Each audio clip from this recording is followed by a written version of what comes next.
ইসলামী আন্দোলন বাংলাদেশ গুপ্ত রাজনীতি করে না।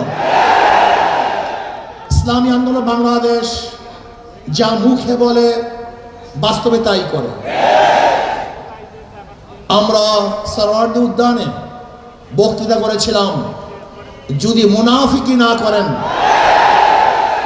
তাহলে আগামীতে ইসলাম ক্ষমতায় যাবে। কিন্তু কাদের জন্য, কিসের জন্য আজকে ইসলাম ক্ষমতায় যায় নাই? হয়তোবা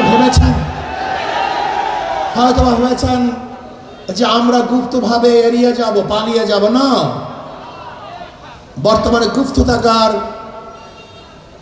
কোনো সে নাই, সম্ভাবনা নেই, সব কিছু স্পষ্ট হয়ে যাবে। ইসলামী আন্দোলন বাংলাদেশ ইসলামের জন্য রাজনীতি করে, ক্ষমতার জন্য নয়।